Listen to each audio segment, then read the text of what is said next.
Hello, everyone, and welcome to the Babylon 5 Retrospective. This week on the program, we're looking at episode 9 from season 4, Atonement.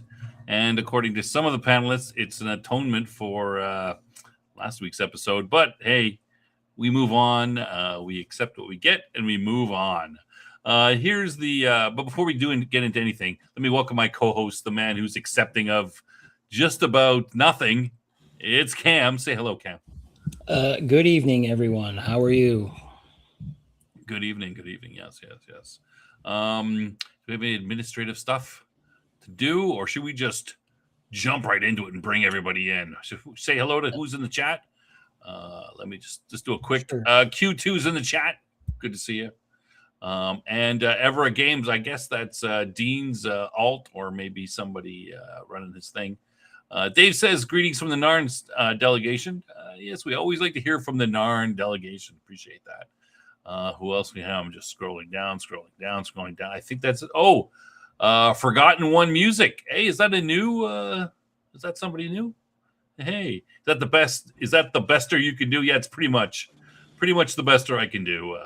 We're just doing the best we can. If you haven't subscribed yet, Snob needs just one more to hit 750. 750. Oh, and it's free to you, special right now. That's right. Just for limited time only for the next millennia. It's free to subscribe. Yeah. All right. Yeah, we appreciate the likes and subscribes. Everyone, of course, helps us with the algorithm. For those of us fighting at the bottom here of the YouTube algorithm, but hey, that's the way it goes. All right, let's bring in our guest panelist, our regular panelist, of course, Death Angel Shadow. Welcome. Oh, hey, look at that! Capital H. Caught me taking a sip there. That's right, extra capital H. And of course, our special guest for the week, the man who they tag teams with Q2. It's Dean. Welcome, Dean. Hello there. Right, it's Arrow the Wolf over here, and all I had was coffee, so my wolf's a little bit of a rascal this morning. You're in trouble. We're all in trouble. Huh? A little wolf, huh? Just the shot, huh? Not the. Yeah, no vodka to placate my wolf. Just coffee to make the wolf extra angry. All right. No shortage of that. All right. Okay. I guess. Do we have any, gentlemen? Do you guys have anything to? I say we need to go over forward. Before we get. Let's hit before it. we get into it. Just jump right in. No, what about? Aren't there? Don't you have like some trivia things to do? Yeah. Oh, maybe we should do trivia before we. Well, yeah. I mean that's what I meant. Anything that you guys have before we jump into. No. Well, you mean we'll talk about that at the end of the show. Okay. You don't have anything. Good. All right. Yeah. All right. Problem solved. All right. Let's go right into trivia then for last week's trivia. Let's pull it right up here. Okay. So that is from season episode 8 last week, The Illusion of Truth. That's the one where there's all kinds of. That's the reporters. Half the episode is a news report. Okay, let's go over that. Who shows Dan Randall around B5? And that's the reporter.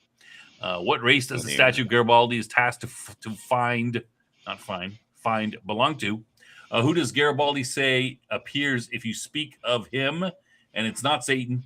Who is the North American president in this year in history? And what is the very last action of the episode? Let me ask the panel first. Who do we know? Do you know who the president is in this year in history? Do you guys know? Well, in 1999, they said it was Bill Clinton because he signed the something or other about the space thing. All right, you're right. It was Bill Clinton. Good. I was wondering if you knew it. So, who shows Daniel and Randall around? That was Linear. Of course. The race of the statue. It's a Drazi statue. Everyone likes the Drazi. Got one of the gods of the pilots. Yeah, right. The Drazi so there. So that's the Drazi. Yeah. Garibaldi says, "If you speak his name, he shall appear." It's talking about Sheridan, of course. And as we said, Bill Clinton is the this year in history who was the president at the time this show was made, of course, this episode for sure. And what is the very last action of the episode? Sheridan angrily turns off the screen, kind of like TV. I like that little. I think he should have taken out his PPG and shot it, but that's just shot the screen. Really? Oh yeah, you're not you can't destroy, or punched it or something like that. It feels good in the moment. Don't destroy government and property. then you realize, government. He is the government. That's right. And we know they're short on parts, so. Yeah. Well, that's true. Yeah. And he'll make a mess of his office.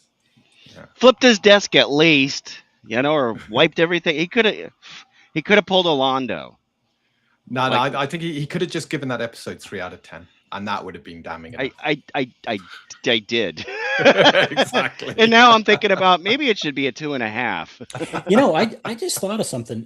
I think people maybe should make screens that are like super durable and unbreakable, basically. But when you hit them in anger, they go to like an image of a broken screen. So that would it's be like fantastic. I would totally buy one of those. Yes. Like. What do you call that? Adaptive technology or haptic technology, I guess. We on the haptic side, feedback to being hit very violently. Ouch! Or it makes an ugly face. Yeah. No, I think the shattering of the screen, colors all going haywire. Yep. All right. All right. Patented. Wait, no. That was about all we got. The only good thing we can say about it.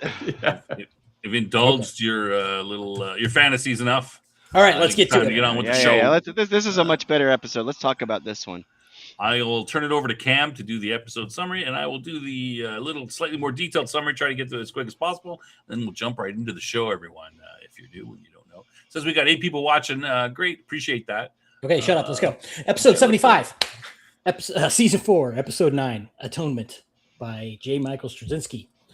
Original air date, February 24th, 1997. Production code 409. Delenn must return to Mimbar and justify her relationship with Sheridan to her people, and makes an important discovery in the process. Sheridan sends Marcus and Franklin to Mars. Take it away, Alice. That's your turn, Snob. Right.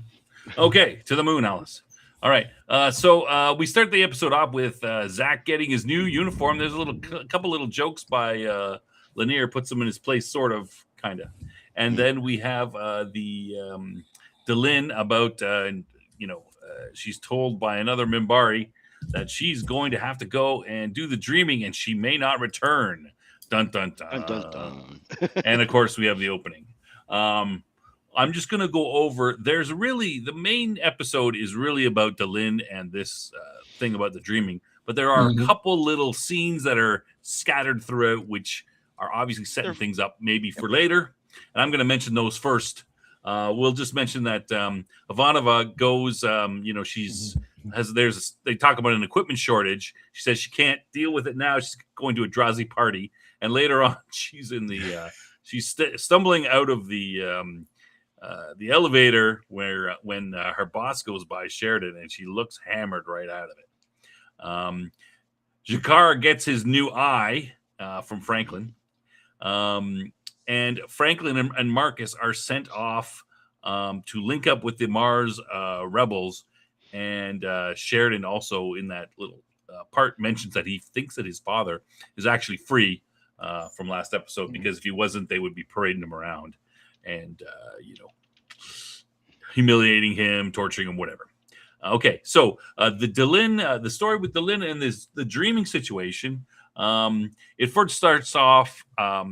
So she basically the storyline is that she has to go back to Mimbar and talk to her clan, which is, I guess, her extended family, so to speak, and justify why she is going to take someone not of their race or species, I guess would probably be more direct or more correct, as a mate. That's what she has to do. It's never been done before, it seems, even though she's kind of only half a bride now. Right. So it starts out. Delenn tells Sheridan she's leaving. They need to do their third date. This creepy Sheridan sleep, and she watches him, and she kind of has a sexy dress on to entice him. He agrees, of course, and they do that. And she leaves in the morning before he gets up. Lanier goes with her. It seems like she tries to get away without him, but he's waiting, and he jumps on the shuttle or ship with her, and they go back to Mimbar. We find out the dreaming is primarily for them to find out the reason why she wants to take someone of her, not of her species, as a mate, and to make sure she's doing it for the right reason. She, of course, claims it's the calling of her heart, but they are not quite so sure. So we get into the dreaming. Lanier is with her. He is her kind of guide, but more of, to make sure she's, quote, safe. Protector, more safe, because he really can't, he can't guide her, really. He doesn't know what's going on. The dreaming examines the past. We see some flashbacks. We see her with Ducat, who was her mentor, and the guy who died. We see her getting on the Great Council. We see her suggesting, we should get to know the humans, but instead they meet this. We hear the famous incident from way back of how the Minbari Earth War started, where they approach some humans with their gun ports open, and the humans open fire, and Ducat is killed by that. And at this point, Delin is on the Great Council, and she is the deciding factor on what to do. Some of them say we should blast the dirty humans to bits. The others say we should take it easy and retreat and find out what's going on. She is very distraught about Ducat being killed. He basically dies in her arms, and she goes crazy and basically yells, kill them all, no mercy, the dirty humans. And so, of course, basically, she starts the war in a sense. She is the deciding vote that starts the war. So we find this out. We didn't know this before. And she's guilty over it. And they think that the reason that she would be with Sheridan is if this is to find out amongst her clan, they'll say, no, you can't be with Sheridan. You're only doing it because you feel guilty. Delin, she goes in, she's reflecting on this, wondering what she should do. She's thinking back, and she remembers that Ducat said something crucial to her when he was dying. So her and Lanier and the guy who's the head of her clan or something, he's important because he's always talking to her about this stuff. Colin, his name is, Colin. And they all three of them go back into the dreaming, and she goes through it, listens to Ducat, and basically he says that she's special, and she realizes that she is actually a great something of Sinclair. She has human DNA in her, which is why the Triluminary glows, and so she has human DNA. And it was 1,000 years ago that the sons and daughters of Sheridan came, and who's Valen, came, and apparently the Minbari DNA is now polluted with human DNA through it, and we have no idea how much or exactly where. So she says, hey, I'll just tell them that that's what's happened, and there's no problem with me having babies with someone who's not of my species, because my DNA is already polluted. It doesn't matter. And of course, Callan goes, hey, no, we can't say that. That's kind of embarrassing, and that might really break up Minbari society and destroy their culture or something. He's very worried about it. So he says, listen, here's what we'll do. We'll just tell them that what we used to do when we used to fight, the winning side would give the loser side, they would exchange males and females and marry them to sort of heal things over. So what we'll just say is that you're with Sheridan because we beat them in the war, even though they actually surrendered, but humans took more damage, and this is kind of like a gift, some sort of something like that they suggest. And it's pretty interesting. Lanier and her just sort of look at him. So this is what Callan comes up with, and I guess they go along with it because they don't do any more. And she goes back. So she's like a war bride or a spoil of war or something. Sheridan, it's his thing that he gets to claim now, I guess. So that's pretty much the end of the episode. She goes back, and of course, her and Sheridan have a little bit of a hey, I missed you. She doesn't tell him what happened or that she started the war or anything like that. Keeps that to herself. And the episode ends with Marcus and Franklin on a ship, with Marcus annoying Franklin, and they're making their way to Mars. Okay, that's pretty much it. Lots more detail in there. I think maybe I might have given away too much, but Yeah, you probably did, as we'll usual. turn it over to Cam. I know Jeff likes to tell everybody what happened and be the one to tell them, but oh well. I'll put it over to Cam. Go ahead, Cam. Jeez. Well, it is kind of a straightforward episode. So why don't we dispose of the non-Delenn things. stuff and kind of, well, let's just go through it lightning round fashion. But if you have important things to say, feel free. So Zach gets his new uniform, right? Yep. What do you guys think about that? I think he cuts a fine. What do you call it? Whatever. He looks good in it. Yes. Kind of his jib. Yeah. Yeah, it's scratchy though. It's uncomfortable. It catches on the shoulders. I mean, the Zerka thread. Well, the implication that he doesn't feel like he's able or capable of filling those shoes. Garibaldi's going to come back any minute, isn't he? Right. Absolutely. Mm-hmm. Yeah. I don't know. It's nice to see Zach thrown into the limelight here, and I like the little interchange, the stabbing with the needle, and the rebuke from. I was gonna say it was great to see Minbari having fun in a playful manner with humans, because we always see them as so stodgy and serious and everything, but now the seamstresses that are there are and of course I love what Lanier says. I will talk to them, and what's he say? Next time use a bigger needle. Yes. It's a little lighthearted, humorous opening to the show. It was good. I had no problem with it. I agree. It was fine. And Lanier does talk to Zach a little bit about, Garibaldi, kind of what, he kind of says, this isn't really what's bothering you, right? Which I think was good, but I personally thought that they could have had a little bit more of a bonding moment over that. Maybe. Because both of them are friends with Garibaldi, right? And it just seemed like, they kind of touched on it, but really didn't hit, in my opinion, because they preferred to go with the jokey stuff where Zach is kind of the butt of the joke.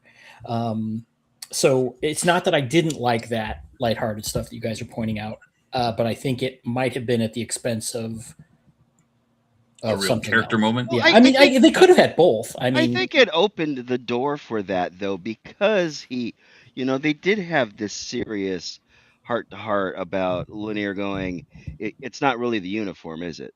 It's and that exchange, I think, was that seriousness, and maybe this is the beginning of a future bond. So yeah, and the other thing is, I wish is that at some point it's like, oh, this is very important to my culture and everything, and personally I'd be like, oh, okay, I understand the significance of that and want to go with it. I think it would have been nice if Zach was kind of like, oh, okay, maybe stepped it back a bit, saying, okay, I appreciate that. Maybe I will be itchy because but at the same time, Minbari do have the show, I should say, has a little bit. It kind of feeds into the Earth first thing or whatever, the anti-alien thing, because the Minbari are very much, this is our thing and you should respect our thing, and it's like, well, I can respect you respecting your thing without necessarily adopting it either. They're two different things is all I'm saying. I'm not saying it's wrong. If you want to respect someone else's culture, that's nice, but okay, it means something to you. It just doesn't mean anything to me. And so Zach kind of represented that in kind of a crude way, I suppose. And I'm not saying it's good. I'm just saying that it's natural, but I think it would have been nice to see, a little more connection there. I just liked Minbari. I thought that was fun. Sure. I thought that was good. Let me mention that, we kind of missed a scene. It was at last episode, I think, where Lanier is talking to Garibaldi and he's, they're buddies. And they didn't really seem like there was a little bit of distance from it. It didn't seem as, and this is kind of the second time, 2 in a row, where Lanier has kind of had an opportunity to be a little more, build up on his past relationship with some characters, but they didn't really go for that. So I think I'm wondering, that's kind of interesting. Mm-hmm. I'm sorry, I talked a lot there. With Jeff and Dean, you guys got any more about this? No, I think the scene, it was short and it was good intro, and it shows the audience they're moving on from Garibaldi deciding to resign his position, and it's a necessity because it was even expressed like, look, that got to have somebody that's chief of security. Whether or not you think everybody else thinks you're fit for the job. I know you don't, but you really they need you. They need somebody, and you're the most trusted person that could do it. So. Dean, anything else? Yeah, nothing more to add. I think it's just a nice light-hearted scene. Yeah, they could have had a bit more of a bonding moment, but I think you're in danger of trying to replicate the relationship Lanier had with Garibaldi at that point. And I think that would have been more, that would have hurt the story more than just having this light-hearted, the beginning of a friendship, rather than, because Zach and Lanier, I don't think they've ever really shared much of a scene together before now. So it's a nice introduction to their relationship, and it does show the light-hearted nature of the Minbari from time to time. Yeah. Well, what do you think about this? What if, and maybe this is a quarterbacking thing, but I'll just mention it now. What if it was something where they both are like, there's something wrong. This, that they're kind of continuing on with their suspicion. Because remember, Zach was suspicious when they recaptured Garibaldi, Right. and being like, no, we need to look into this. He's our friend, and this is not like him. This just isn't, something's wrong. Sense. Yeah. I think maybe this is opening that door to allow that type of interaction. You know what I mean? Because they both had their own unique and distinctive relationships with Garibaldi. Lanier and Garibaldi riding around the motorcycle. Remember that? What was that? Season 1, 2? I think it was season 1. Yeah, I think they missed a little bit of, we're getting into the cubing, but I think they missed an opportunity for these two guys to talk about Garibaldi and get a little bit. You're right, Cam. But I think they opened the door. Yeah, but of the the only other person on the show who kind of knows Garibaldi as well as Lanier is maybe Sinclair, who's of course not around anymore, right? Like they have a big history, but other than that, Lanier's kind of known Garibaldi of these characters one of the longest, and they had a close relationship. So as much as you and I, Snob, like to complain about the fast relationships, on the that no, side, just this one. would kind of one for me. Well, just one. What was that one? Like 1 or 2 episodes, and they were in love. Yeah, right. Oh no, Yeah. Dean, that was 1 or 2 seasons. Yeah, exactly.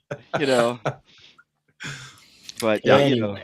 we would have been complaining about, oh sure, they barely knew each other, and now look, they're fast friends. Exactly. I think it was a perfect introduction to the two characters sharing a scene, and it was nice. Yeah. All right. Okay, let's go to Ivanova, which her scene extremely brief. Of course, it was funny that she was wearing the green Trozzy sash. Well, she is green leader. Well, she is still. green leader. Yes. Yeah. And I also, she who draws green sash is green Drazi. They who draw green leader sash is green leader. So there you yeah, go. She took it right off him and kept it. Yeah. And I thought it was particularly funny that she had the cane coming out of the party. yes. What was the deal with the cane? Where was the remember cane? she got injured. Yeah, she hurt her leg in reality, and they wrote it into the show. Right. Drazi fell on her leg and broke it. Yeah. Is that because I don't think that wasn't said in this episode though, was it? No, but it was just a visual callback. It was like a little gag, a little sight gag. Yeah. Oh, Yeah. okay. Well, You missed it, Jeff. I know. I caught the cane, and I'm like, why is she walking with the cane? And I forgot she actually broke her leg or foot or something like that. Yeah. That was back, whatever, 2 seasons ago. 2 seasons season ago. 2. Yeah. Yeah. So. Yeah. But it's a cool throwback. Yeah. Dean or Snob, anything about that you want to say? Nah, it's pretty basic. Purple. No, they dyed all the green. Purple. No, green. Purple. No. Green. Okay, moving on.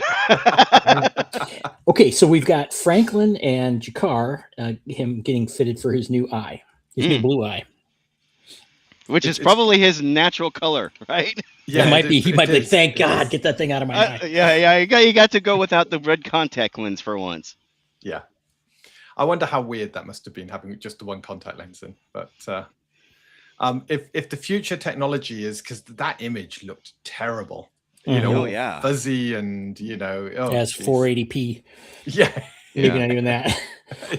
I'm chalking it up though to it's brand new, and his brain and his nerves, optical nerves haven't quite gotten connected to they're still it's still working on that, because he does say that they got to tune it over time. Yeah. And like real vision, I don't know if you guys know, like you have a bad eye or whatever, it's like the two of your eyes try to compensate to balance things in your brain. So and you saw him doing the left right thing, so which is something that I remember my mom doing when she had cataract surgery on her one eye and went from ridiculously awful vision to like eagle eye vision, so in that I'm assuming they're leading up to something. They're talking about, you can leave it out and all that stuff. I'm assuming they're leading up to something like that. I mean, that'd be pretty cool. You could put things on a table, go into the other room, see what people do. I could see Jakar doing stuff to use that as a maybe not planting it. And it seems like they're foreshadowing it.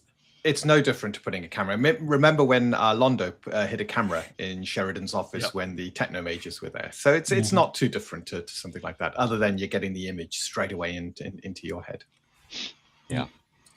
I think that we may see that come up again at some point in the next season or two. Okay, then we've got the scene with Sheridan, Marcus, and Franklin about. He's starting to formulate plans to coordinate between the various dissident, break off groups from Earth, which is. Hold on for a sec, Cam. Okay. We're gonna bring in Jason. Welcome. Hi. Hey, good. Glad you made it. Go ahead, Cam. Thank the rats. Oh no! I hate the rats. We have mice. And it's not been fun. Anyway, hi. Okay, Jason, you saw this episode, right? The right episode? I did, yes. Okay. Atonement? Yes. Atonement? Okay. What do you mean? No. Why don't we do this, guys? We'll talk about the Sheridan and Marcus scene here, including Jason, and then we'll give Jason a chance to quickly comment on any of the other ones. The first two scenes, yeah. Oh yeah, no, y'all go ahead. You go ahead. I'll just catch up. Okay. Well, this is we're kind of dealing with everything before the Delenn stuff. So this is the scene with where Sheridan is developing plans to send Marcus and Franklin to Mars and start to coordinate with the different groups. So, Jason, why don't we start with you? What do you think about that setup? Well, I mean, it's a setup. It's a beginning, and it'll be interesting to see where that goes. How many episodes they spend doing that. Because in the past, when we've had any kind of side quest type of things for characters, it usually is not very deeply developed. I mean, it's there, it happens, and then we're back at the station. So I'm curious to see just how much that storyline plays out. So, okay, Jeff, what do you think? I like the setup, and normally, as much as I complained about, them not doing, talking about Earth during the 6 or 7 episodes that the whole war went on, apparently the Shadow War, done it over in 6 episodes. I think it's okay because they touched on it, and I'm guessing the next episode is going to be focused on that. I have not watched it yet, so I like the setup. And I don't know if it's, not appropriate yet to talk about the very last scene, but yeah, we can go around to that too. But I did find it interesting. We actually have a time, how long it's going to take, because they have to go around, and they said 2 to 2.5 weeks going around.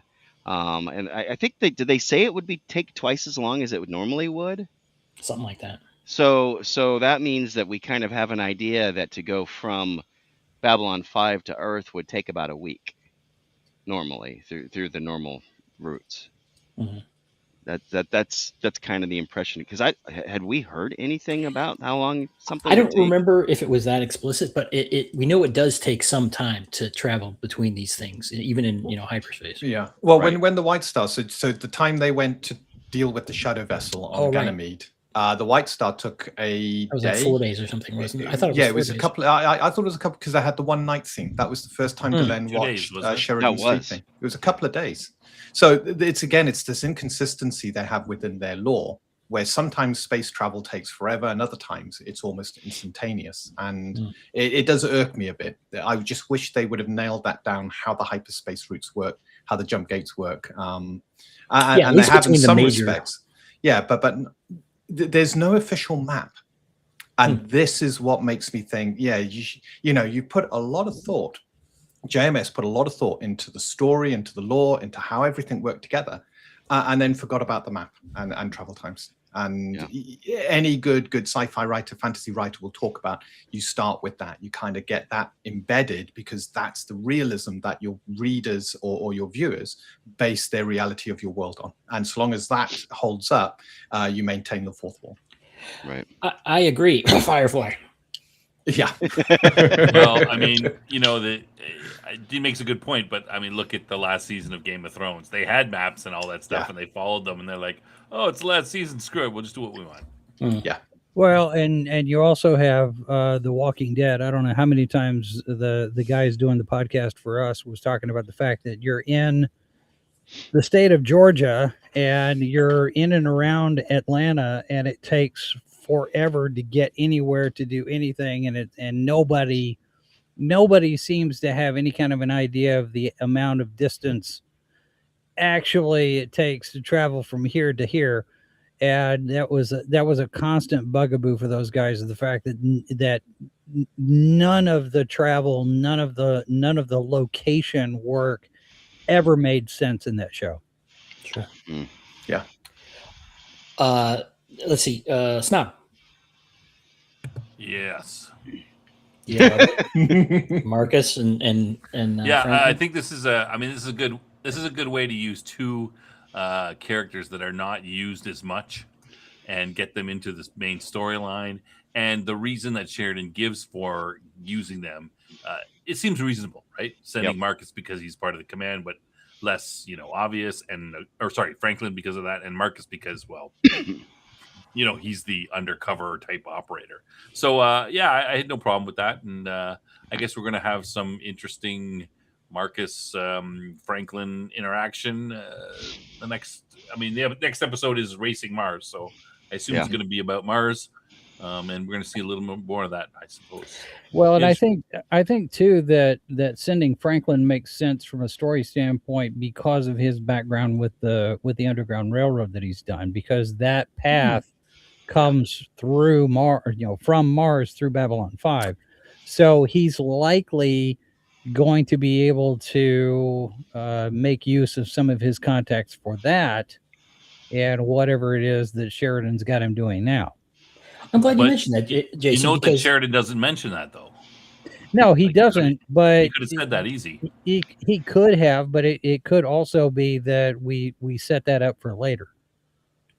Yeah, I'm glad you brought that up, because I was like, oh, good, Franklin's going to get something to do, and then I'm like, why would you send the doctor? That I'm not sure that makes a ton of sense, but that is a point to support it. And I wanted to ask you guys also about, what do you think about Franklin's kind of like, you want me to check in on your father kind of thing. That's a callback. Sure. But I kind of liked it. I thought that was a strong moment for Franklin, that he was, it's like, yeah, he's he knows about that and he's thinking about it. And, willing to kind of stick his neck out, potentially for that. And then of course, Sheridan weighs him off. Which means he's going to do it anyways.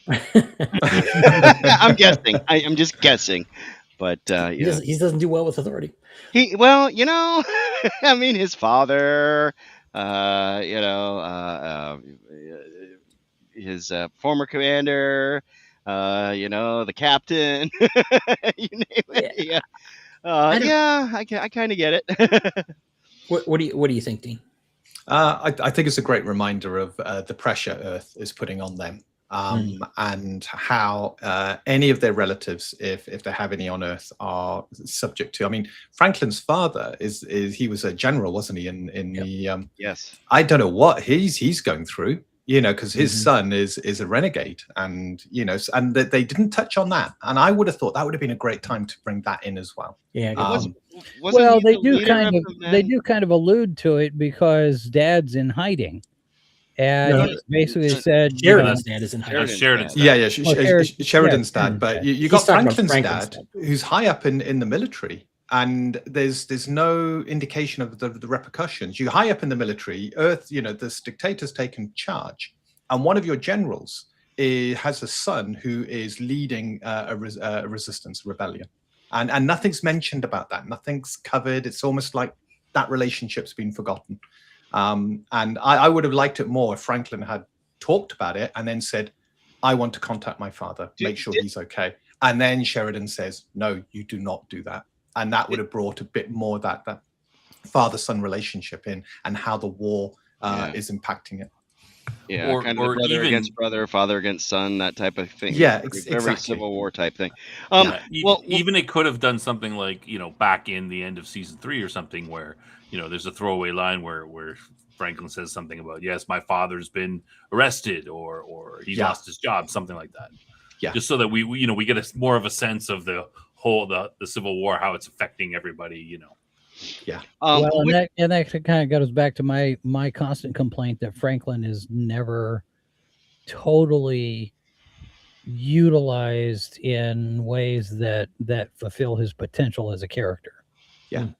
There's always something left on the table. It's like, well, what about this, and what about X, and why didn't you have him do that? I mean, he's had stuff to do.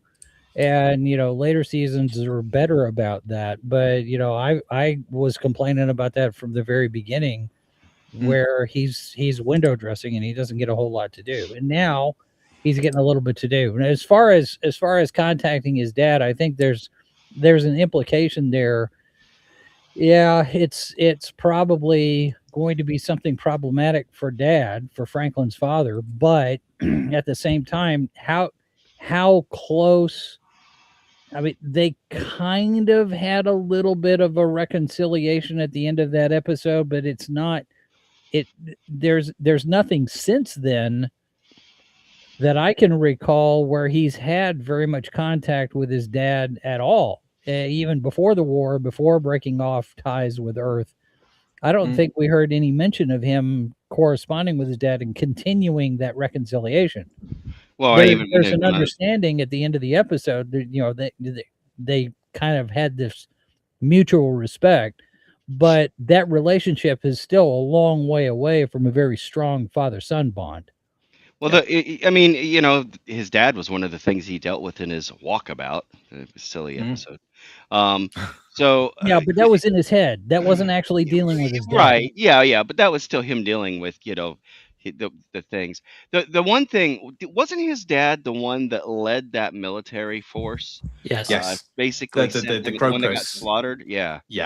And we ever hear about what happened to his, how his dad fared? He was in the interview at the end, like on a news feed or something. So he made it, but it was a hard, and he may have, suffered. That's true. He got gotten removed or something. Career could have been suffered because of such a catastrophic, loss. So. Okay. Anything else about the non-Delenn stuff? Jason, anything you wanted to say about the kind of the prelude stuff, Zach and Ivanova's Drazi thing? Anything? No. The Drazi thing is, why is it there? But it's to give Ivanova something to do in this episode. True. It didn't really have any point. It doesn't really have anything to do with anything. except to just fill time, I guess. I don't know. It fulfills Claudia Christian's contract for the number of episodes she's got to do, I guess. Is that, well, I mean, it was a funny little bit, but it was brief. It is a good callback to earlier episodes. Yeah. So there's that part, because as soon as I saw her walking down the hallway with the green ribbon on, I was like, oh, okay, I see. She's going to do something with these guys. Yeah. And we'll talk about a party, and that actually kind of does give you a little bit of a layer on that character, given where she started with the Drazi. Right. Now she's accepted as part of the Drazi to the point where they're inviting her to the big blowout party. Leader. Who knows? There could be another interspecies marriage in the works. Yeah. Well, doesn't she already have a boyfriend from that other that superior race? No. They ended up with her ordering pizza and him never phoning her again. Yeah, right. I think it's a great callback to, and I suspect it was probably in response to fans going, this Drazi, purple versus green was supposed to last years, and yet we see it in one episode and never mentioned again. And it's a great drop in to remind you, the viewers, the green versus purple is still going on, but on Babylon 5, green won, so there's no conflict anymore. And then they're now celebrating it. So it wouldn't surprise me. Is this the end of how long their sort of competition lasted? It was a couple of years. I thought it was 5 years or 4-point-something years. Yeah, it was something weird. Yeah, so this is probably just a reminder that we haven't forgotten. We know green versus purple, and but didn't she change the rules too on it or something like that? No, she had all the purple slashes dyed green. So she didn't change the rules. She just used the rules in a way that was quite imaginative. And it was like, okay, so you're all now green Drazi. So you can't fight amongst each other. Okay, let's go on to the main. This episode actually has a hard main plot, or a plot, which is Delenn. She's acting squirrely, with Sheridan and KG and having secrets, right back to the old Minbari ways.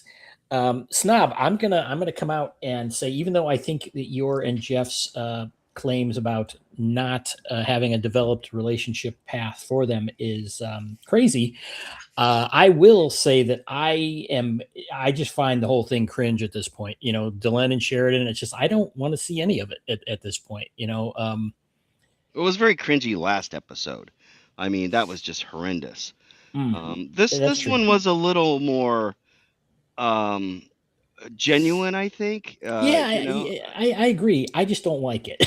I just don't care about it. She shows up. He comes in and says, "You wanted to see me," and she walks out in her little black dress. Yeah, but then they don't even go out. He's like, "Oh, baby, I got business to attend to." It's we didn't see that. They did go to dinner, but we didn't see that part. Yeah. Oh, okay. Okay, I have to agree with Jeff a little bit here. And the thing is I just think the actors don't have that, because he comes in, he's got this sort of goofy look on his face, and she goes to him and she kind of looks a little sexy and demure and stuff. And then he says something, and she pulls away. If you notice that scene, the way she pulls away and she takes steps away, like it just seems too severe and too fast. Like, I get that she's like, she's worried about what's going on, but it just seems like overdone. Like she doesn't really, I got to get away from this guy as soon as I can. Oh, here's a good chance for me to not touch him or anything. Let me pull away. Well, I don't just feel it between the actors, I wonder if that was directing, though. The directing that they wanted her to show, because she has to look away and kind of has this concerned face that we see as the audience, but clearly Sheridan doesn't. I don't have a problem with that. It's just the way that she does it. I think it's like he's I think part of that doesn't want to touch him. Yeah, I think part of that does look like maybe the blocking a little bit, because it does feel a little awkward, because you've got the camera pretty much in a fixed position. Mm-hmm. On that one side of the room, and so now you can't break the 180. You got to stay on that side. So you've got an angle on her, an angle on him, and then you got the wide shot. But all of her reaction stuff to him is in the wide shot. and the wide shot is looking at them from the side instead of over the shoulders. Right. And so when she does turn away from him, she's not turning away from him enough. She's not turning. I mean, she's kind of turning sideways to him. So we're still addressing camera, and it looks awkward because it's choreographed awkwardly. Well, it does when she does that turn and she kind of like, like holding her shawl or whatever. And it's like, she would see him out of her peripheral vision and he would see like her as, like it's from the side, it was like a quarter turn, right? Yeah. It should have probably been more of a, there should have been a full turn. Full turn. He should have turned completely away from it. But they wanted to give us the idea that, there's this cloud hanging over them, I guess. Yeah. They do go on to the the creepy watching you sleep thing, but then she sneaks out. She does, and then did she leave a note? Dear John. I don't think so. Dear John. I don't think so. She didn't leave a Dear John letter. And then even creepier, Lanier waiting out there. Yeah, that was for weird. her to come by. I guess it was maybe where the ship was. Not. I think he knew. Lanier. We have to remember Lanier is Delen's Radar O'Reilly, right? Yeah. He seems to know stuff that's going on before stuff's going on, and he's he knows her well enough to anticipate what's about to happen next. We've seen this before. And several times where they've had scenes together where he sits there and goes, I'm your best friend, your aide, your compatriot, you're the one who makes things go. You can't get rid of me. I'm going to help you, whatever it is that we're going to have to do next. And so by this time now we're in the third season. She ought to know by now that she's not going to be able to do anything without him. And that, I think this is consistent where he's just like, you think you're going to get away from me? I know what you're about to go do, because he knows her. Yeah. Okay. And he knows what kind of stuff is going on. And of course, there's a lot of this stuff too. How much does he know what's been going on back at the homeworld that creates the need for this dreaming thing and all of that? I'm sure that there's been discussion back and forth somewhere on the homeworld that he's privy to, that he's at least aware of some rumor and some talk and I hear some side chatter, and now she's getting ready to go back to the homeworld. Well, he knows what's about to happen. Well, is Lanier part of her clan as well? Yeah, I don't think is he? I don't know. I didn't think so. I thought he was. Yeah, I don't know. He's not the same family, but I thought. Hang on, we'll find out. I don't think it matters anyway, because he would be privy to all her, her correspondence. So when they came and say, "Hey, you got to come back because we're pissed about this," and I think he would have known. He would have known. Yeah. I think not just that, but the amount of loyalty that he has to her. He is a dedicated aide, best friend. Little brother, whatever kind of relationship, friend zone label you want to put onto it. He loves her, but he's family, right? Yeah. He doesn't love her in a romantic, Eros type of love. It's agape love. It's you're my sister, aunt, mother, boss. And I'm gonna I don't know. I think at one time he had that kind of feeling. I don't know. He might. She has that feeling, but he doesn't. I think he's doing a lot of justifying about that. Yeah. I'll mention that you notice that what he says to her, like it sounds like, he's like, I'm this, I'm that. And I'm like, this sounds like a wedding vows, like till death do us part and stuff. And I was like, wow, this. He's got some issues. Yeah. Yeah. He definitely. So not the same family. Yeah. So Delenn is of House Mir. And they don't actually say which house Lanier comes from, but they're both religious caste. Yeah. I just suspect that he might be part of the clan, although he is there, for her. Well, yeah. Yeah, friends without benefits. You would think that they might make mention of that if he wasn't part of the clan, because it's like, this is clan business. Yeah, you're her aide, but this is our Right. This isn't caste business; it's clan business. And Right. Well, I assume that because he's, he gets to go because they know that he's her stand-in. He's her second. Yeah, second, they so to they speak. just don't say anything about it. Is all. Yeah, they don't even. They brush it. Yeah, it's hand wavy. Well, the other thing too is the fact that he's her aide. It only makes sense that he would stand as her second for this thing too. Sure. So if they were to make a big fuss about it, it would just create more problems. Yeah. You also got to remember that Descartes chose Delenn as his guide and guardian for his dreaming, and I don't believe they shared the same clan either. So maybe this is where, when you go to the dreaming, you have someone outside of your clan come with you. Well, I mean, there is a, and when we get to the dreaming discussion, that will come up because of the flashbacks. We'll see a lot of callbacks in the flashbacks. Yeah, parallels to a lot of parallel activities between Lanier and Delenn and Descartes. We see that kind of a cyclical. The master has, the apprentice has become the master and now has their own apprentice, and So, I mean, this is, it's basically they're worried about an interracial marriage, and I don't know if Straczynski really made any effort to have a social commentary on it. It didn't feel like it to me. I mean, although one could draw a parallel to that, but it just seemed like it was within the story. So I don't want to say that as a negative, but that's literally what it is, right? Is they're worried about. I even wrote down that. See, the Minbari are racist. I really did. I wrote that down.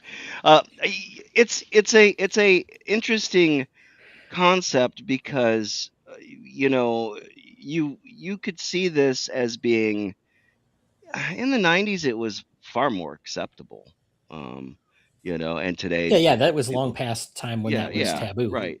It's in the 70s, maybe it would have been more so. The thing is too, though, remember, not necessarily a race thing, although there is that element to it. But you also have to stop and consider that the Minbari were at war with the humans. Yeah. For no conceivable reasons, like, well, they just opened fire on us and here we are, we're at war. But the other thing too is you have to remember who Sheridan is to the Minbari. Right. Remember, he's the Star Killer. They didn't really make much of a point of that, though. No, they don't. And I was kind of surprised at that. But when they sit there and say, hey, Delenn, you went through this change to become half human so you could bet a human. Their focus is yes, it's on the race thing, but I think there probably could have been a little bit more emphasis put on the war itself. And we see a lot of that in the dreaming, because while the clan is concerned about her wanting to marry outside her station and outside her race, her dreaming takes her to the point where she started the war. Yeah, well, let's talk about that, because it's a completely different focus than what all of the rest of the clan are thinking about.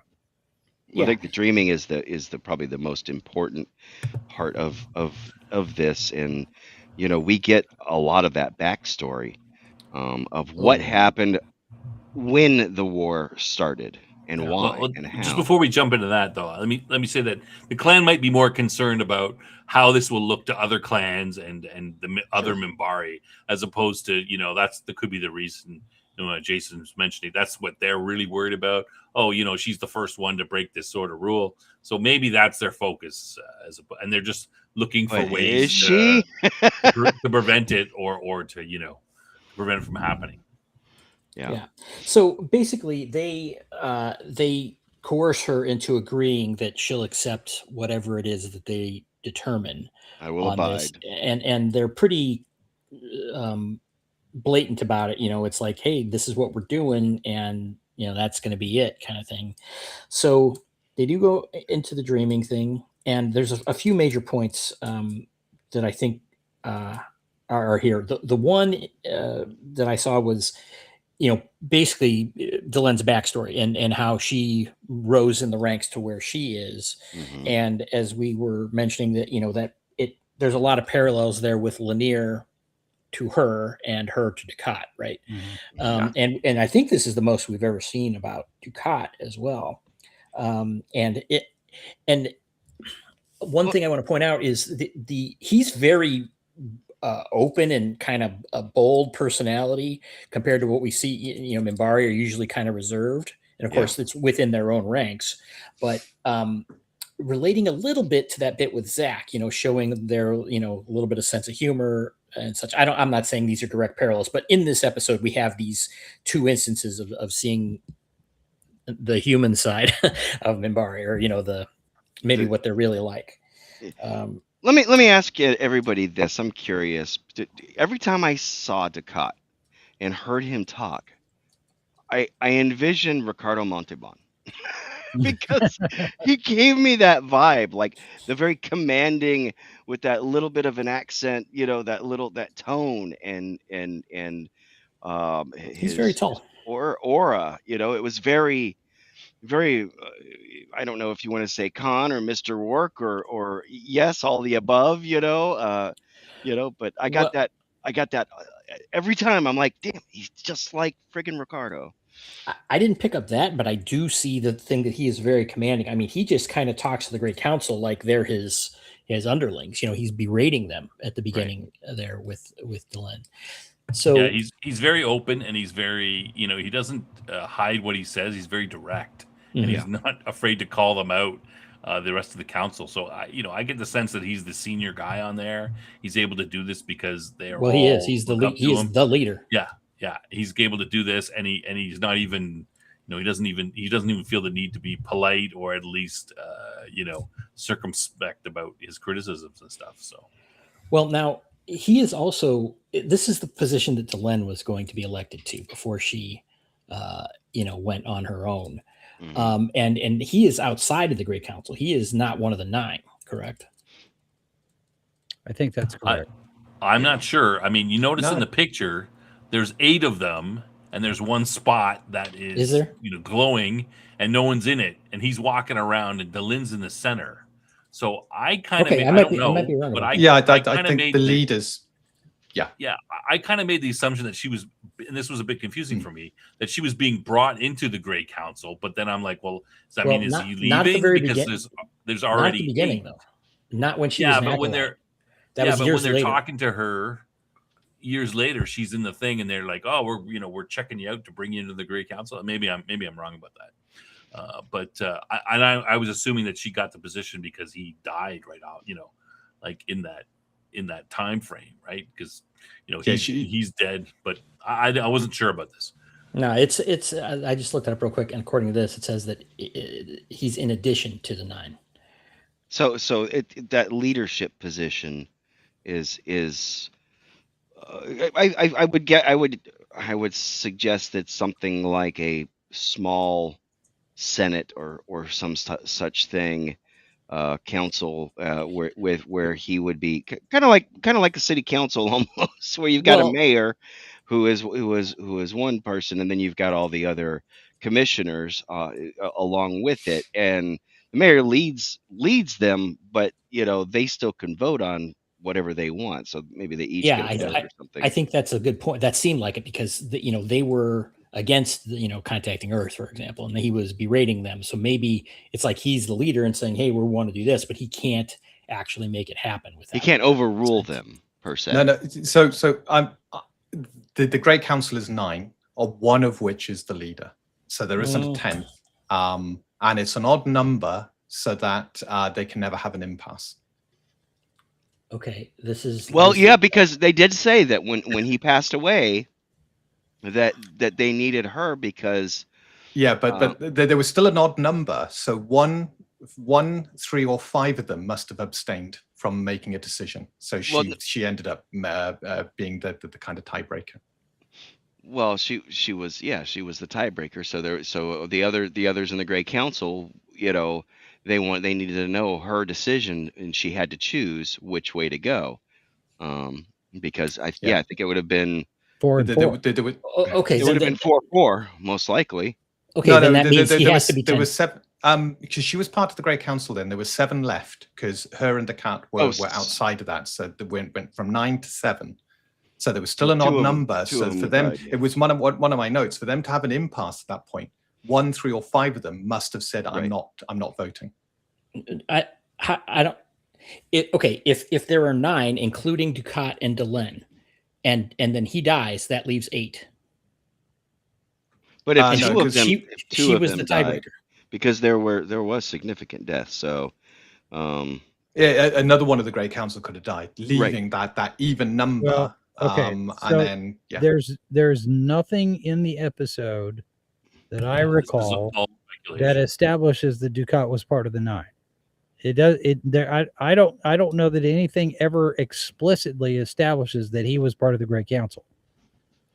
I'm fine. I'm just looking it up here, and I'm seeing that he's separate from the 9.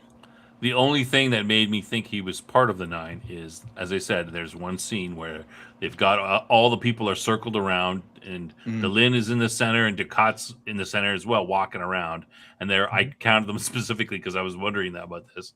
And there's 8 people, and the there's leader one space is the one that has a light on it, and no one's standing in it. And right. The leader is the one, and then the others are the 9. So you have the 1, Really? and then the 9. Yeah. So that's so the 1. Yeah, Snob is right. The 1 would be normally the one that would stand in the middle, and then addressing the 9, the 3 from each of the casts. And trying to get them to make a decision. So But yeah. the leader doesn't get a vote. I don't know. He possesses ultimate authority and veto power, it says. So he could veto what they did, but they could overrule him, presumably. So, yeah, the 1 and the 9. That's what it is. The 1 and the 9. So, anyway. Yeah. No. JMS has actually said that. So the 1 and the 9. Yeah, I think we're looking at the same thing here. Because Valen was what, the first one, the 1, right? So. Okay. So yeah. Well, in any case, but he is talking down to them a little bit, right? He's clearly berating them. Yeah. Yeah, and he uses Delenn kind of as this tool to do that, and we of course find out later that he has already kind of picked her, to follow in his footsteps. But okay, so back to that. What do you guys think about? That's a good point, though. What you just, because you just kind of you kind of danced into and around it, but the fact that he pulls her out and does this, with her, and calls her as an acolyte, as the way that the Lanier was when he first showed up to her. He says, "No, come with me," and he drags her into the Great Council. She's never been in the Great Council before. This is a scary thing, right, for any acolyte, even though she's had 10 years, and and he of course reminds her, "Look, you've had 10 years of training, and you're 10 years out of the thing. You've been taught to think. Now think. What do you think?" And putting her on the spot. But that in and of itself, putting her on the spot in front of them, and as you mentioned, using that to kind of put the Grey Council in their place about having lost their curiosity. I think. Well, he says that he's like, you're afraid to do what this acolyte, is willing to do. Yeah, even talk about the child with the box, So. But that in and of itself, that action, of course, now puts her in a unfavorable position, I guess, with some of the Grey Council. Well, he even said that. They said, yeah. So, I mean, that's an important point, though, that so there's always probably been some of this little bit of iffy, This kind of gives, because remember Naroon when he was making, and not just Naroon, but others, making the accusations against her. It's like, oh, Delenn thinks that, it's like that, she's putting her own judgment above others. But now we're kind of seeing that being backfilled. It's like, well, why is she like that? It's because that's what she was trained to be. Right. Ducat kind of built her up for that, or at least that seemed that way to me. What do you guys think? Yeah, I think you're right. Yeah. And the scene that I particularly loved was the one with the Triluminary, when she's being brought into the Great Council and she does the thing with the Triluminary, and of course the Triluminary glows. And Ducat's expression is one of affirmation. Yeah. But the others, they were like kind of shocked. Are in shock, yes. Right. Yeah. And because they probably have never seen this happen before either. But Ducat has had access to some of these archives and knew them very, very well. And Delenn didn't have any particular knowledge of what that was either at that time, right? No, not at that time. She didn't. In the dreaming, she does. Yeah, but the Triluminary, I think, is all shrouded as part of the prophecy. So until you join the council, you're not told what it means. And I think that this is a great bit of show don't tell theater here, because it's what you said. There was one spot empty in the council, and of course Ducat is the 10th. He's the one. So that spot must have been available, which is why he pulled Delenn in and primed her to then join that one. So one of the religious casts must have either died or left, and that spot was available. But we're not told that. We're just kind of showing it, and we piece the bits together. And we know Delenn was Ducat's chosen and favorite. So it's, this is kind of building that relationship. The actor who plays Ducat, I think he's superb. Oh, yes. For that charismatic leader. Oh, my God, he really pulls it off. And you can see him, as Delenn said, he was the best of us. And you can clearly see that. He was powerful. He had a presence. And decisive. He was decisive. Very decisive. Yeah. Well, I agree with you, Dean. Did it strike you strange, though, to see a Minbari portrayed in that way? No, because he still had that Minbari-ness with him. If anything, it showed, it showed how they've been saying we become less and less of ourselves. And I think he was probably true Minbari, and the rest were kind of the watered down. Our souls are beginning to drift off, and we are lesser than the ones who came before. Okay. The politicians afraid to act. Yeah. Jason, what do you think? Well, the other thing too, as far as the Triluminary goes, at this point, when Delenn is brought onto the Great Council, she doesn't know Valen's origin. Right. She doesn't know that Valen is Sinclair. Right. Until we actually go through it, and then he makes the change and becomes Minbari, through that transformation. So when the thing goes off, of course she doesn't have any reactions. Like, well, okay, what does this mean? I'm surprised. You're right that Ducat's got a look on his face like, aha, I knew it. So he had to have known some of it. And in the dialogue later, they established that some of the other members of the clan knew about the whole, there's human DNA in our background, and nobody talks about it, and how dare you? But for Ducat to know it, I think it's interesting that he held that back from her, didn't tell her why he's grooming her, why she's been chosen, because he tells her at one point, I've chosen you specifically. Yeah.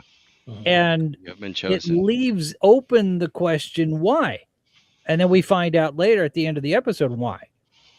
Well, now again, from what he knew, though, this is just a small detail. Well, it's a big detail, I guess, but is that he didn't know about the human connection. He knew about the Valen connection, which because the Valen and human thing, nobody knew at that point. Right. But yeah, that was obviously a big deal. I wonder if was that kind of blurred to you guys? Because again, we forget. Well, I can almost forget. Well, who built the Triluminary, right? Well, wasn't it Zathras that put it together? Well, it was the Great Machine. It came from the Great Machine. Yeah, it came from the Great Machine. But I mean, I think Zathras is the one who brought it on board. And on Babylon 4. So, that's when that happened. Right. And so, but this is before they've even made contact with the humans. They know of them. They've heard about them and such, but they've never directly. So they couldn't, the whole theory about the human souls, they knew that something was happening to their souls, I guess, for some time, but they had no idea that it was connected to humans in some way. And of course, they weren't really losing their souls to humans. It was well, and this also goes back to the first season. You know, when they revealed the reason why they ended the war and surrendered, essentially, was because, you know, there are Minbari souls in humans. It could very well be that they detected whatever has come from Valen down the line all through history. They're seeing this in Sinclair. That is absolutely. Well, of course they are, because they're the same person. Yes, and that leads them to this whole, well, wait a minute, if he's got some Minbari in him, some others could, and we're killing our own. Yeah, right. So and no Minbari has ever killed another. Yeah.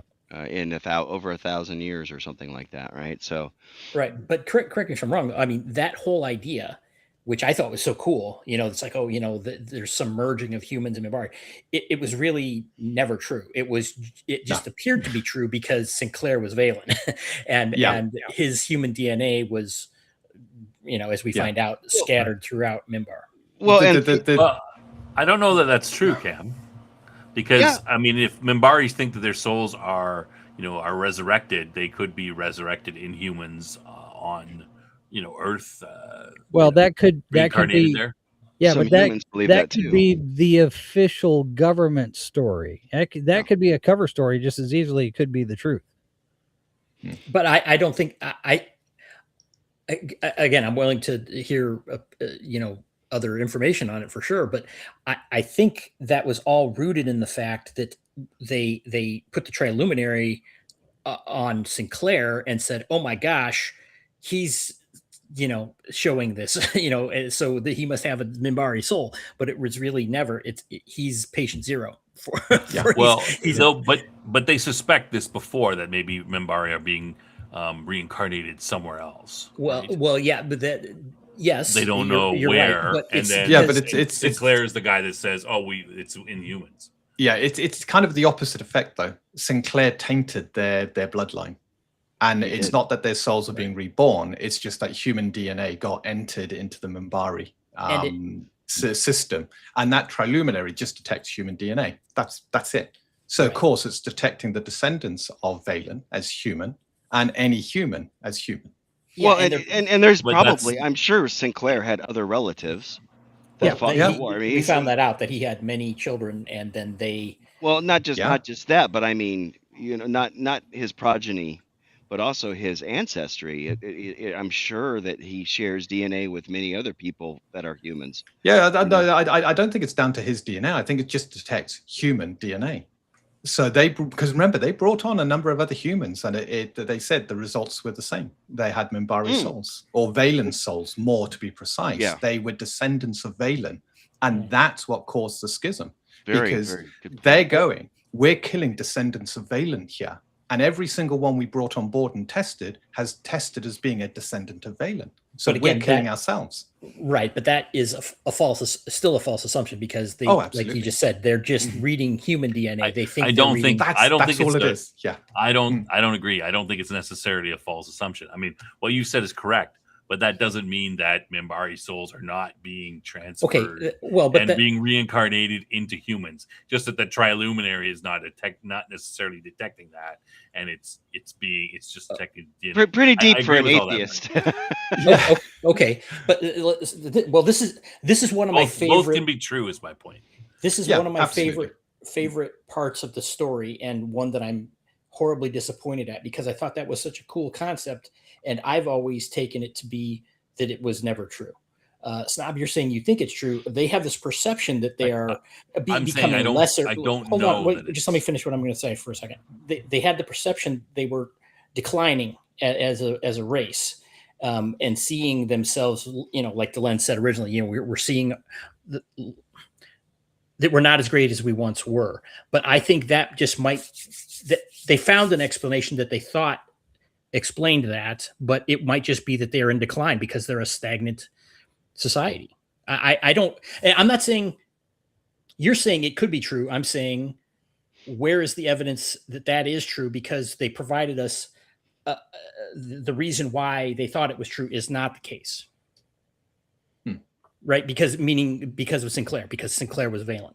That's why they were getting that reading, which led them to that belief. I'm not saying that their belief that they were in decline isn't correct, because they established that before they even knew about humans. So I agree with you on that the decline portion might be true, but their explanation for it, meaning their souls being reborn into someone else, I don't know that there is any explanation for any evidence of that other than the Valen connection.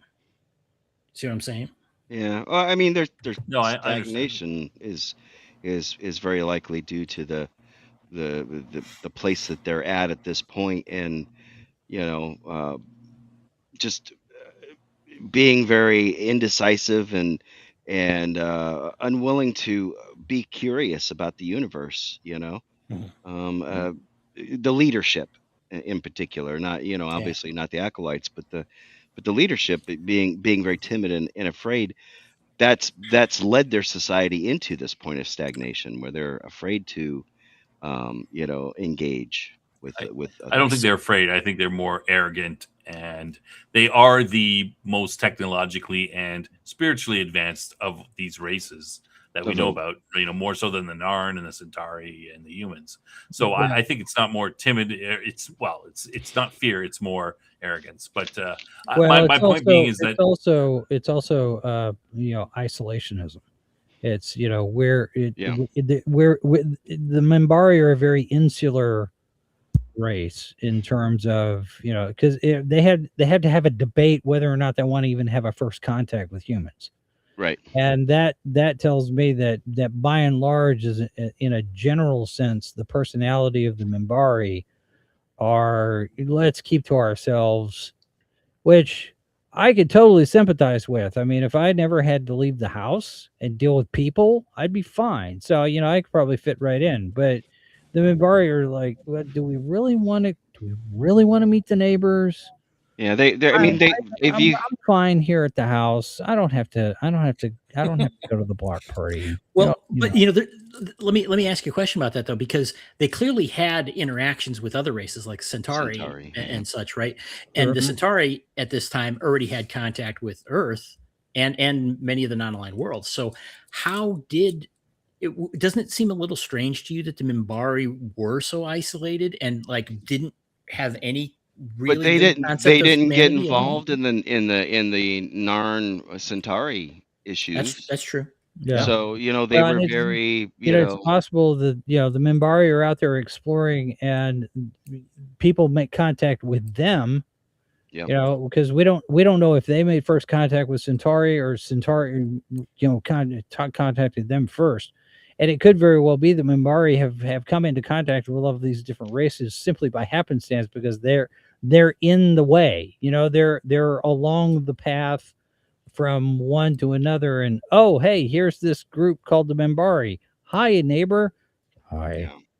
Just keep going, just move along. Yes, okay, we know you're here.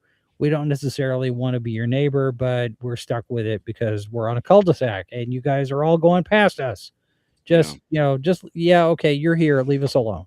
Okay. So it could be something as simple as that, where they're not exploring and reaching out and making contact so much as others are making contact with them. Yeah, they're bumping into others. Yeah, and they're viewing us, and I could see this after having encountered the Centauri. They're like, oh, great, just another primitive, passionate, and dangerous race, right? Mm-hmm. We've already seen that with the Centauri, and their nonsense. Do we really want to get I guess what I'm saying is Earth was fully in contact with all these other races at that point. They had already had the war with the what was that race that was the Dilgar. The Dilgar, right? Dilgar. So the Earth basically came out and flexed their muscles and beat the crap out of them on behalf of the non-aligned worlds, right? And then became a big player in galactic politics. Right. And then so the Minbari, it seems, wouldn't that imply that they were kind of isolated from everybody? Yeah. Okay. I think the Minbari would, because my use of the word insular. Yeah. Okay. Yeah.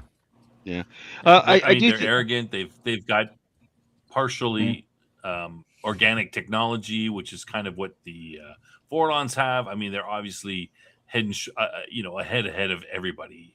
Yeah, the Babylon 5 in the galaxy. Encyclopedia shares some information about the flagship. So it's a Sharlin-class warcruiser, the Hand of Valen. Apparently, during Descartes' rule, Kosh and Ulkesh were on board that ship, and they had a secret shrine on there. So I don't know whether that had something to play, and might have been something JMS wanted to bring in a bit more if he had time. But the two Vorlons were on board that ship. And that had that's some probably from some novels and stuff, but that was it's the encyclopedia, so it's outside the show knowledge, but yeah. Right. But I think in the lore, that's because they were anticipating the Shadow War coming around again, right? Yeah. Yeah, I think it's interesting the excuses that when Descartes is explaining about to Delenn about their attitudes, the worker class, it just means more food and alien artifacts.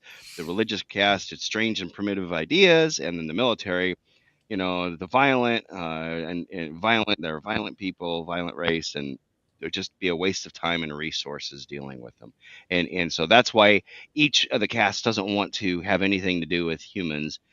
And Delenn, when put on the spot, she answers the question and says, Valen said, the most dangerous enemy is the one you do not know because you can't predict them and they can harm you.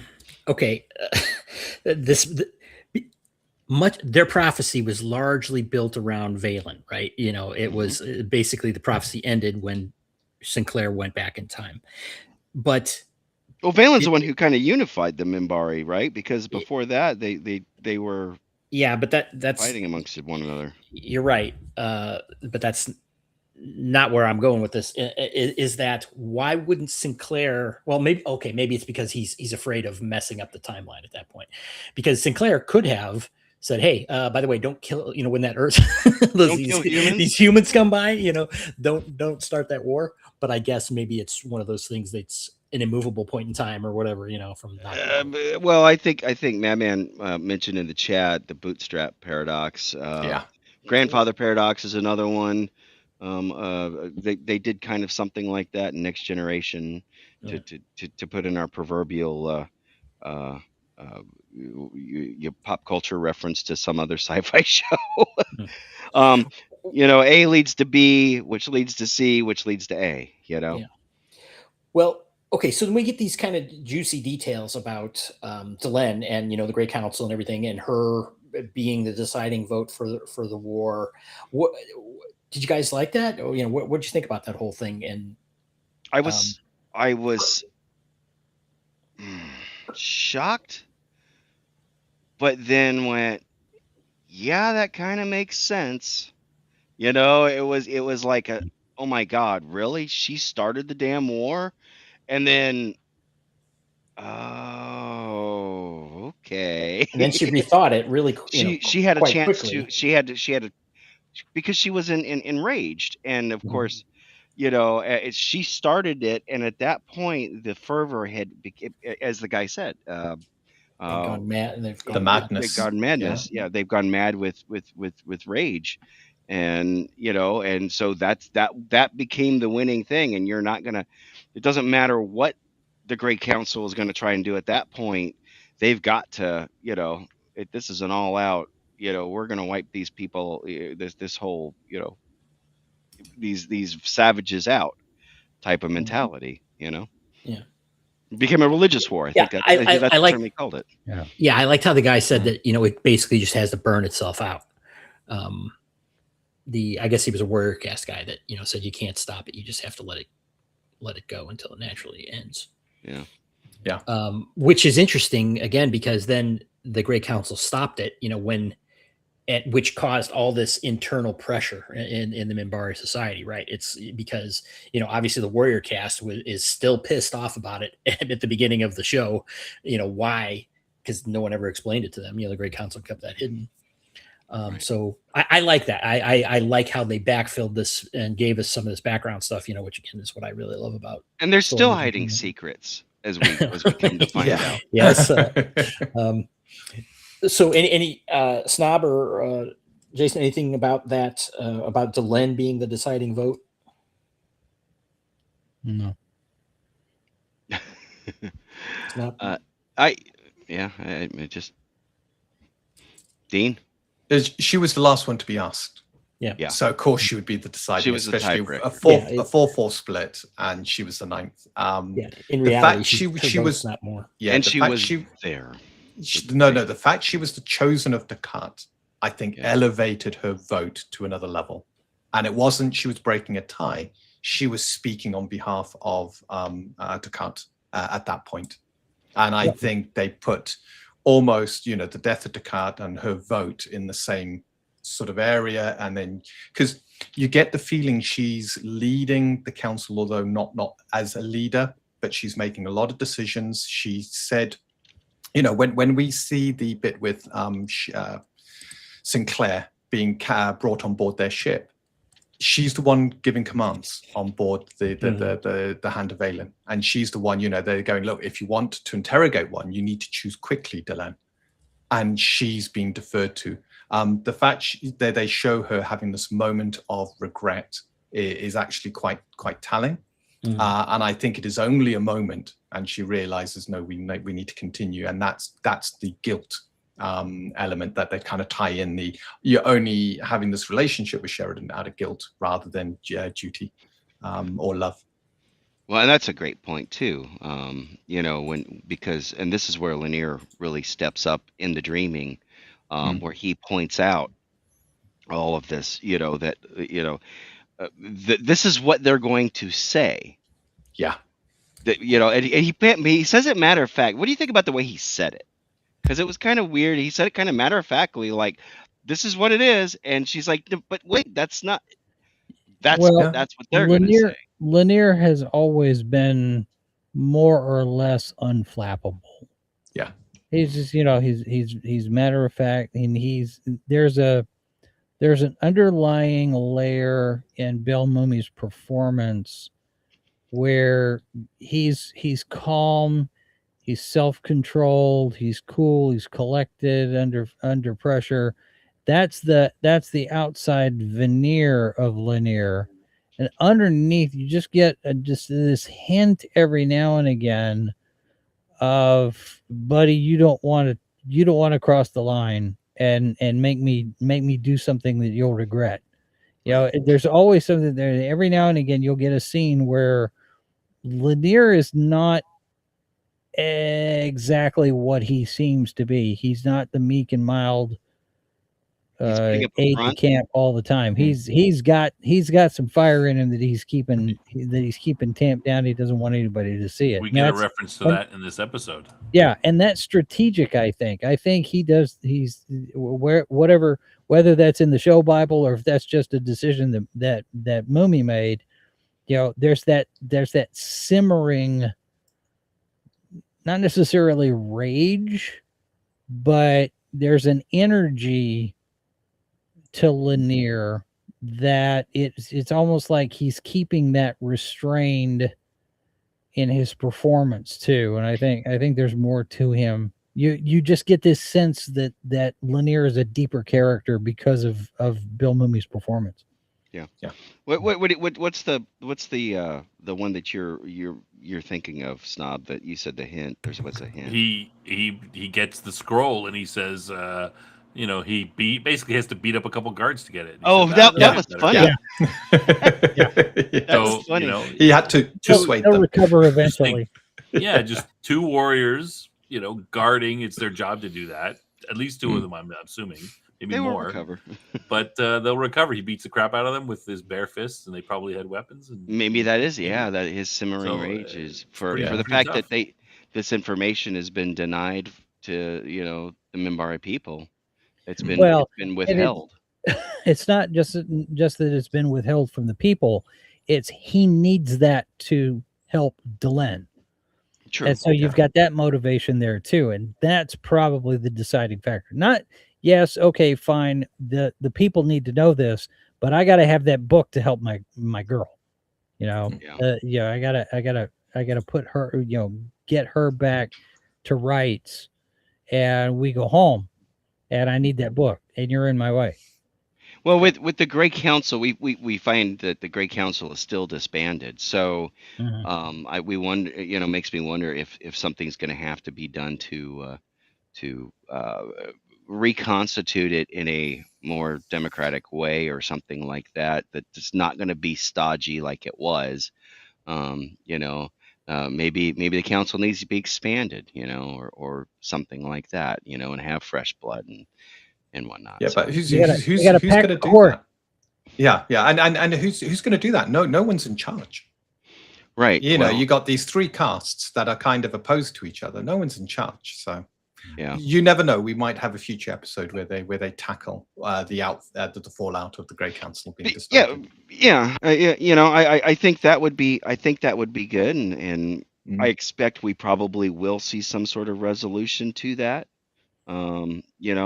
I could imagine Lanier being having something to do with that too. To be honest. Maybe. Well, and it could also tie into the fact that Delenn has taken it upon herself with this whole prophecy thing to, go through her transformation and become partially human, and that sets her up in an arc where she might be in a position to reconstitute the Grey Council in some way, shape, or form as well, because she is unique.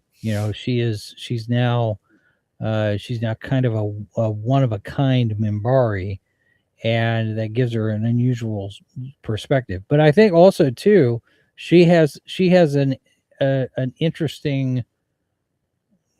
She's got a unique perspective with all of this too, because the nature of the episode, it's called Atonement, and all of this where she's going through all of this, becoming partially human. Now she's got the relationship with Sheridan, all of these different things. How much of that is her fulfilling a prophecy? How much of that is her deciding, I have to make up for starting the war, so I'm going to use the prophecy to my advantage, and I'm going to do these things so that I can do penance.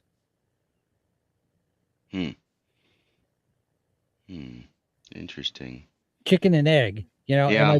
Am I doing penance? Yeah. Am I fulfilling the prophecy because I'm meant to, or am I fulfilling the prophecy to assuage my guilt and taking it upon myself to fulfill this prophecy, whether it's supposed to be me or not? I'm going to go ahead and do it because I started the war, and there are so many people that are dead because of me, and I got to fix it. Yeah. Yeah. It was interesting. I was just curious, and I looked it up really quick, trying to see what did Sinclair look like as Valen versus, the way, and he looked like full Minbari. Yeah. Whereas Delenn looks partially human, but still has Minbari traits. And I wonder if that's because it returned her human DNA back to what its natural form should be, and so she's a hybrid, whereas Sinclair was full-blooded human and became Minbari-like. I'm curious as to how the Triluminary worked in that regard, or is it because she's only partially descended from him, something like that. Yeah, it may be the Triluminary can't work on bone, so the bone structure, it can kind of create it but can't dissolve it. So that's the thing that remains with Delenn, and indicates her as being Minbari. I'm curious. Who knows? Yeah. All right, Cam. But that Sinclair was not a half-breed; he was a full Minbari. Right, he was human. he was full-blooded human. Yeah. Right. Yeah. Well, no, but as he changes to a complete Minbari, I mean, I'm sure there's traces, but he doesn't do the half and half thing like Delenn. No, but there's still human DNA in his makeup. Right. As a Minbari, I think he was still 100% human DNA, whereas Delenn is whatever percentage 50, human DNA whatever. with Minbari DNA. So, yeah. It's the Genghis Khan effect, isn't it? How many people are ancestors of Genghis Khan? It's that kind of a thing. He introduced human DNA into the Minbari bloodstream, and that has then propagated out through however many Minbari have are descendants of Valen. So yeah, And they said Delen's always had a bit of human DNA in her mix, and that Triluminary, I think, just played on that. Yeah, and they even answer. They said there's too many to count. Yeah, absolutely. Because literally there's no way to track it. There's just too many, and yeah. So what do? You know, Valen seemed to have been a very busy person. Apparently, he was very. I mean, he was into the alien chicks, I guess. Yeah, he was. Well, okay. There's something about that too that is outside of the show that would confuse this issue more. We could maybe talk about it later, but suffice it to say, yeah, that's the human DNA is there. Okay, let's see. I guess the other. The resolution with the whole thing where they again fabricate this kind of secret story to cover the whole thing about the clans handing over a bride to the losing side, the winning side to the losing side. What do you guys think about that whole cover up? It's a nice parallel to what we've had throughout our history, and it's not through one culture. Many cultures have had this kind of reconciliation after a battle, and the exchanging of people to bond or to avoid a battle. The marrying of two families and stuff like that. So it's nice to see that there are certain things that transcend both human and Minbari and are a common way of resolving conflict, and that's marriage between two sides that were warring and now want to reconcile. I agree with that. I'm a little bit. I look a little side eye at it because of the whole thing. Delenn especially, how many times has she had to apologize for keeping secrets, and and so on and so forth. And then she comes back and she's just like, oh, nothing, kind of with Sheridan. Don't worry about it. Maybe she's sparing, in her mind, she's sparing him, but she's back to the old thing of not telling people, not being forthcoming with everything. Well, wasn't that what she was trying to do to begin with that got her in so much trouble with him? Was trying to spare him, about from Anna, the details. Yeah. Yes. So, that's my point. Is how'd that work out? It caused a lot of problems. I guess maybe she thought that because it's internal to Minbar, it won't ever really be his issue to deal with. Yeah, I mean, I guess I was kind of like you. I was kind of like, well, I get it. It's a convenient way for them to tell the masses and appease the people of Minbar about what's going on, and saying, look, we're trying to unify the two races together as a people. It kind of goes hand in hand with what they've been told about the rumors about the souls and all that stuff. So it kind of covers that, and it says, look, this is why we're going to be at, we're trying to unify the humans. Of course, never mind that right now at this point, Sheridan is still persona non grata on Earth, but so who is he really? But he was kind of their greatest warrior, one of the greatest warriors, right? Yeah. So, and kind of left out of the whole thing is that he just ended the Shadow War. Also, it's like, it's like Minbari are like, hey, we got this clan issue to deal with. You and the guy that just defeated the Shadows. Yeah, we're not going to cut you any slack. Yeah. Well, I think it shows. Thanks to Weatherman for gifting a membership. Appreciate it. Thanks, dude. I appreciate it. The member clan has many secrets as well. You must join to understand them. Yeah. Well, anyone have any other comments about the Delenn storyline? Anything that we missed? I think Any we comments covered about her most. her being a spoil of war, Sheridan's spoil of war, so to speak?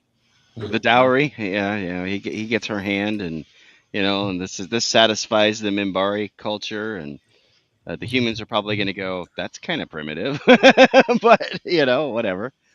So you're going to say one thing to the human side, and right, yeah. Well, I mean, we already know from the last episode, that the media is trying to spin it as, oh my God, look at this, Well, he's an I don't think alien they're lover. they're probably not going to tell him anything. I mean, Delenn didn't tell Sheridan, so why would anyone else know? That's true, because he's not going to know. But at some point, presuming they marry, she's going to have to, tell him if ever it came up, they've got a reason why the clan allowed it to happen. And I guess that's all they wanted. They wanted a reason. So if they came under scrutiny, if someone questioned their decisions, if someone said the House Mir has become, or the clan Mir has become less because they've broken tradition, they can turn around and say, no, we have not broken tradition. We have honored the old traditions, and this is what we've done. Well, CYA. Yeah. Well, I mean, I think that's going to happen for sure. Otherwise, that's why they're doing it. So yeah. Well, I don't think the clan is the clan Mir. I think the Mir is her house. That's basically her house and clan. I think are interchangeable in this situation. I think so, because they never mention they mention house, but they never mention house. Sorry, they mention house and clan kind of in the same sort of situations.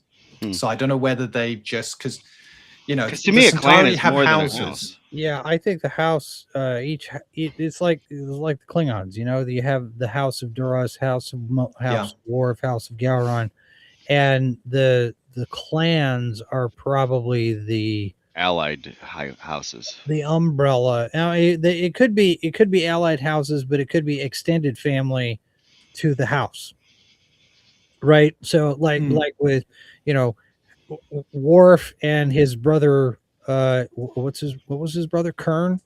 So say House of Worf, House of Kern. They're related. They're part of the same clan, but they're different houses because there's a different head of household on each one. Does that make sense? Yeah. Okay. I don't know. I don't know. That'd be interesting. That'd be interesting to get that information.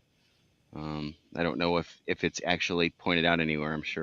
I'm sure Madman knows if it is somewhere. But I've just done a quick search, and they do talk about the fact that JMS wasn't rigid about the use of terminology, and house and clan kind of are the same thing. So there's nothing set. It could go either way because he didn't define it properly. It could go either way. You could say there's multiple houses that make up a clan, or house and clan are used interchangeably. Yeah. Okay. Yeah. Well, so there is no definitive answer. Yeah, there's nothing in canon. So I'm inclined to be like Jason. I think a clan would be comprised of multiple houses because within a clan. You might intermarry within a clan, but you're not going to intermarry within your house. Yeah, potentially. Unless you're certain royalty. Yeah, which is you could have several clans under one house. It all depends how it goes, how the structure is, but probably not a talking point for today. Okay. Snob, you want to move? I guess that's it. We can move to the quarterbacking or. All right. And anybody want to mention anything about Marcus and Franklin at the very end? Sure. I'm excited to see them together. Yin and Yang, Marcus and Franklin. I enjoyed the little quick scene, and I'm glad we got them at the beginning, and I'm glad we got them at the end. And it's the opposite to me of what was going on.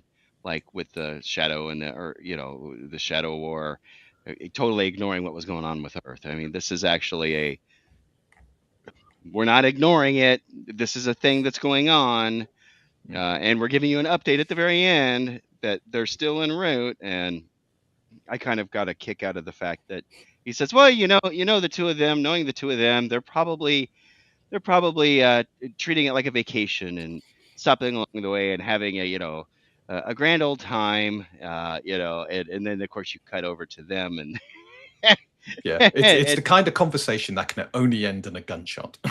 right. Oh, that was an excellent, because Marcus is basically using his I forget what the weapon's title fighting pike. Fighting pike, yeah. Or Minbari pike. Yeah. It's basically for him a fidget spinner. That's basically what he's doing with it. It was an early, we didn't have fidget spinners in the 90s, but for those of you of a certain age, but it's the equivalent of it, right? He's basically treating it like that. It just kind of, he's bored and they're, what did you think about the stuff floating around? Yeah, that should have been tethered down, because the ship comes to a sudden halt. That's going through someone's head. Right. I was like, good night, Weatherman. Good night, to see you. Weatherman. I think the reason the idea for that stuff is floating around is just to indicate what kind of a poor. Remember, they said they were going to take the crappy ships. That's to give you an idea of what kind of a crappy ship this is. They don't even tie down their cargo. Yeah, and I think that's what they're trying to get across. Show they're in zero G. They haven't even got rotating compartments or anything like that. Yeah. Yeah. So they're basically like the FedEx guy that just throws your stuff from the 20 feet away onto your porch, and it doesn't matter whether it was a television or some fragile piece of whatever. They don't care. But all right. Okay. Well, let's go to let's quarterback the episode. I'm going to start off. I'm going to say that there was a very small one, a minor one. I noticed when when Delin, Lanier, and Callan go back into the dreaming thing. They all take another drink, and they just go to Callan. They go, "Hey, take a drink," and he goes, like, he kind of looks at them and he takes a drink, and it's only after that he sort of says, "Oh, you're not supposed to be doing this." I think he should have said, there's a little bit more of a hesitation there, and he should have said, "Hey, wait a second, what are we doing? What are we going?" And then take the drink and be convinced, not take the drink to go in and then say, "Wait a second, should we really be doing this?" A little late now, buddy. But I think that's a pretty minor one. That's really the only one that I had that I felt was kind of changed that a little bit, and it's pretty minor. So I don't know if anybody wants to comment on that, or they have their own. Go ahead. Who wants to any quarterbacking? Jeff, do you want to quarterback first? I mean, really, I think that there was no major issues that I found, other than the little bit with the interaction between Sheridan and Delin. That was a little awkward. I understand what they were going for, but it just didn't cut right. They probably should have been filmed a little bit differently. But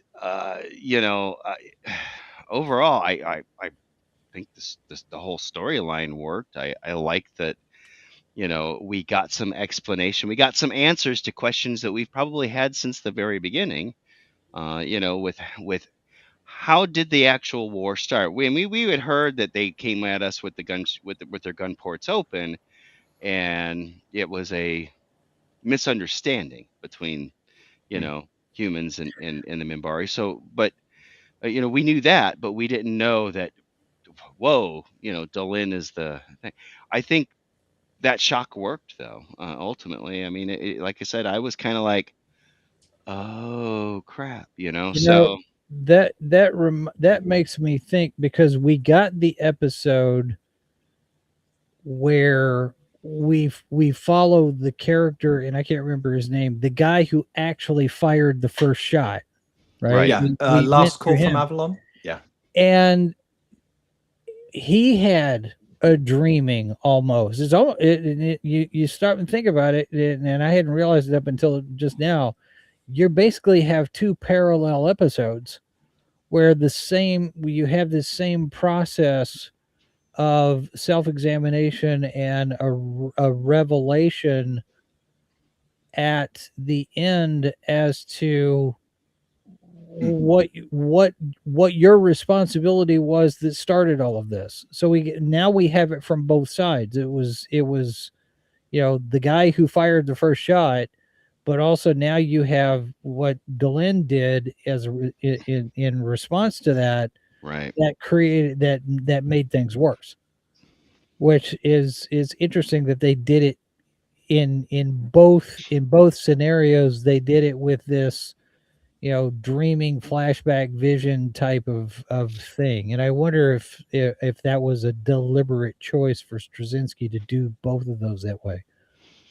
Yeah. Yeah. There is a film that came out before season 4 called In the Beginning, and JMS wanted that to be aired after season 4, but it came out before season 4, and that a lot of the footage you see there comes from that film, and that film goes into a lot more depth about the start of the Earth-Minbari War and going through introducing characters. It's also one of my least liked films because it breaks a lot of the established lore. So maybe we should have watched that film before season 4, but it was always intended to be aired after season 4. But a lot of the footage is from that film. But this is where, when I watched it, I'd watched In the Beginning. I had my issues with it, but when I then watched Atonement, it had a bigger impact because you had the scene with Descartes, you had the scene with Delenn doing the final vote, and now you were hearing what Descartes said. And that had a big impact for me watching it for the first time, because you were remembering the scene from the film, but you never heard what he said within the film. Yeah, and it wasn't until they got into the dreaming that you actually got, and they had to focus on it, and it she didn't hear it at the time, in the moment, and didn't hear it in the first dreaming, and it wasn't until she was, there was something, he said something and I didn't catch it. He said something and I didn't catch it, and of course that was the key to solving this. This is the answer that the dreaming is providing, right? Is and and it's a good thing that she actually did go through and break their, this is highly irregular, this is not, this is not how we do things, and she's like, I don't be damned, basically, I don't care, and you're coming with me, by the way. I stand corrected. The film came out just after season 4, but there's a lot of footage from that film that was used there. So it was still impactful. For some reason, I saw the film before season 4, so I think airing dates in the UK must have been out. Could have been, yeah. Yeah. It'd be interesting to watch that. Maybe we should watch that after season 4. I don't know how we would watch it. I don't know. Yeah, it was aired between season 4 and 5, so maybe that's a nice special you could do. Cam, did you have any QB? Just what I mentioned earlier about Zach and Linear. So nothing else. Okay, good. Let's go final thoughts on the episode. Let's start at the bottom and work our way up. Jason. Pretty solid episode all the way around. A little cringy with the scenes between Delenn and Sheridan, but the Vision Quest stuff, the dreaming stuff was pretty solid.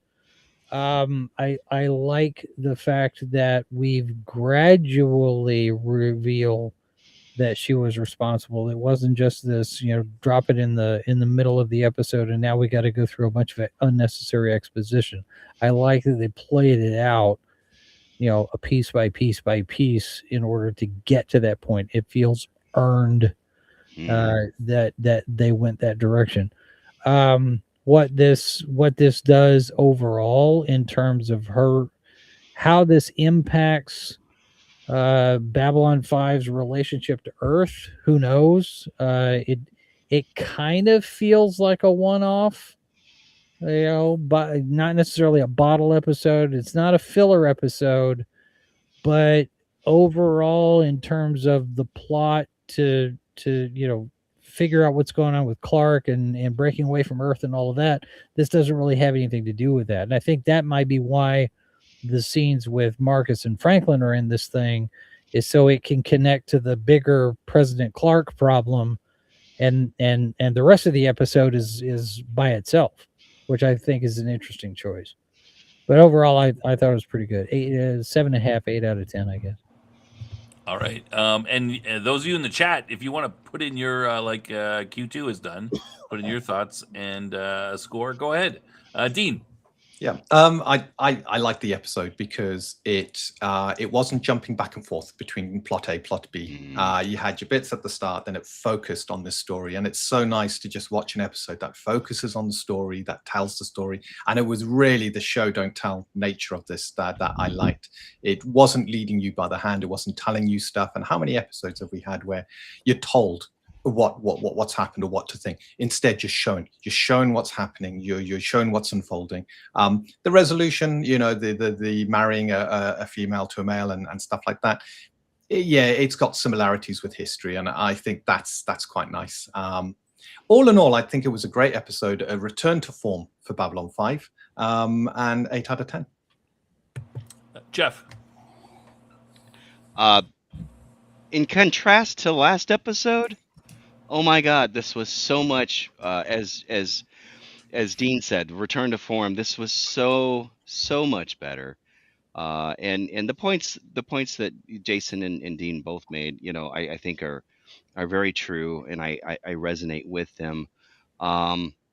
I did like the little throwback. I thought the intro was kind of interesting. You see what Zach is becoming, and you got what Ivanova is clearly embracing her duties, trying to, the interspecies relations coordinator, whatever her. The main story in this was very delightful. I found it awesome, and it explained so many things that had been questioned since the beginning, as I said before. And I think it's not bringing her story arc to a conclusion per se, but it's definitely working towards that way. Where Delenn is now going to be at peace and no longer pensive with the Great Council, or with any of the leadership at this point. I think she's now she's earned the right, rightfully, to do as she sees fit, and marry Sheridan, or whatever type of ceremony that they're going to do. And ultimately, I'm giving this a 9 out of 10. Cam. It was that good. The background stuff I really tend to enjoy, so I think that was pretty solid, and the bits and pieces with the rest of the crew kind of setting stuff up also good. But for some reason it didn't bowl me over. So I'd say it was solid, but it didn't grab me as much as some other things. So I'll say about a 7.5. All right. Myself, Jason basically summed up my points pretty much perfectly.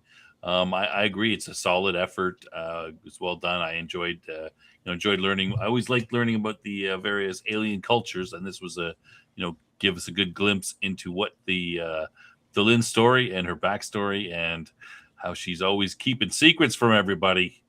Always her, but very solid. I gave it it was 7.58. I'm going to stick with an 8, I think. It was a good one. Okay, let's go to real quick the trivia questions, and we'll finish off the show. All right, so trivia questions for next week. Tune in next week, and we'll have the answers to these questions. Atonement. What is the name of the Minbari who speaks to Lynn about her relationship with Sheridan? We mentioned that in the show. What character, mentioned frequently, finally appears in this episode? What is Delenn's family name? Ivanova's adventure is a callback to what episode? This is a little bit more difficult one. You got to figure that one out. And from what opera does Marcus sing at the end of the episode? I don't think we mentioned it specifically, but it's fairly obvious. That's an opera? Yeah. It is an opera. Yes. Gilbert and Sullivan, isn't it? Yes, a Gilbert and Sullivan. Cough. Party foul. All right. I didn't even know it was it's all about duty and honor. All right. What's coming up, Jason? Well, we've been looking at San Diego Comic-Con news the last day or two. I don't know what the rest of the week is going to look like, except for the fact that I'm complaining about the mice. I don't know if anybody has noticed, but we have rearranged the Bat Cave here, and I turned the desk. And so I've got a little bit more room now in everything. So I can't see the sign. I saw Mindy in the chat today, and I did not see the sign of how many days without an incident. yeah, she pointed out that I've got to figure out where to hang it. Okay, so I wasn't the only one that noticed. No, I just don't have. I've got to figure out where to put it, and I've got another camera that I still got to put up. So what I might do is give it its own camera somehow and put something somewhere. It's still a work in progress. Yeah. So I did half of yesterday's show with one monitor, not talking to the computer yet. And when I got an adapter, I was like, okay, hang on. And I connected it during the show. I was like, oh, finally, I got my monitor back. Did you get your Borg cube yet? No. We're just talking right now. We gotta pay an exterminator first before we get that. That sucks. Man, I tell you, we have evicted maybe a good dozen. Well, let me tell you. Okay, so I would highly recommend using glue traps so that you know where they are, and you put them along their runs so that you can. The thing is that there's a couple of things. We don't want to kill them because I don't want one dead in the wall. That's why I use the glue traps. But the other thing is we just installed today ultrasonic repellent devices. So the ratings on them are pretty good, and they said we'll give it a week or two, and they all run away. So combination of a lot of different things. We've got the traps. We'll call the exterminator. We've got the ultrasonics going now. So who knows? We'll try to get them all out. Just watch out for the snakes, because you're gonna with the mice, you're gonna get the snakes coming along the way too. And, so far, I haven't seen any of that. I have, but yeah, well, yeah. Anyway. All right, Jeff. All right. Well, you can put me on the big screen. And big in me. There we go. This Sunday, and I'm still working on the thumbnail. I keep on getting some ideas on to do it. But we have Merle Rasmussen, License to Roll. That's the title I'm calling it right now. He is the creator of several of these adventures that you see here, including a couple of solo adventures I was not aware of. And he also had some contributions to the creature catalog there that you see. And he's most notably known as the creator of Top Secret, which was a TSR product. And now is actually in production with somebody else. So we're going to get that story Sunday at 9 p.m. Eastern, 8 Central. Tune in. All right. And Dean. We've got our Destiny Dispatch on Tuesday. We're talking about, fits in nicely with what Jeff's just been saying. We're talking about the creation of adventures and how to create a good adventure. So if you join us, you can ask all your questions in chat, give us tips and hints that we might have missed.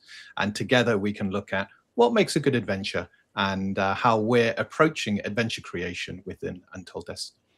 And we do have a indie game spotlight being filmed on Sunday, I believe, or Saturday. So that will be coming out next Thursday as well. So that's back on the schedule. All right. And don't forget about one of our semi-regulars on the show, Outpost Nerd. I'm not sure what he put out a video not too long ago. But go check him out and check out his videos. He's got some trailer reactions in there and some other stuff. So don't forget to check out on him. And I'm going to bring in Madman real quick, and he's going to talk about his show. All righty. Hey, guys. If you didn't catch it today, with the Paramount Paramount merger delay tomorrow. So once again, some more problems over there. Now, due to family situations, next week will be a little weird. Madman with the Show will not be airing. There will be Madman Cafe special of the day. We will make a decision on Madman Cafe over the weekend if we're going to go live or not, or do some sort of special on there. So just stay tuned, check social media, and we'll let you know what's going on. And in the next day or two, we're going to be making a major announcement to the situation that we're going through right now. All right. And Cam, is there anything you want to mention? No, you're good to go? All right. Well, check out this show. We'll be doing something on Sunday on the Top Lofty Lounge. And, of course, next week on this show, we'll be talking about episode 10, which is called... what is it called? Racing Mars. Racing Mars. I think it's going to be. It says, Racing Sheridan clashes with Garibaldi. Franklin and Marcus encounter trouble near the Mars resistance camp. Dun dun dun. All right, well, we'll see what happens, and we'll talk about it. That's it. I think that's it. I don't think I've missed anything. That's good episode, everybody. Everything good. Like the episode. Finally, something that people like. All right, check us out next week. There's we're gonna have we may have some pop-up snoms in the next day or two, talking about trailers. One tomorrow and one on Friday. So yeah, come check those out. I think that's about all we have. Appreciate you coming out, watching the show. Thanks to Weatherman for the membership. Hope to see everybody next week. Be sure to like and subscribe. On your way out, yes. Good night, everyone. Good night, everybody. Good night.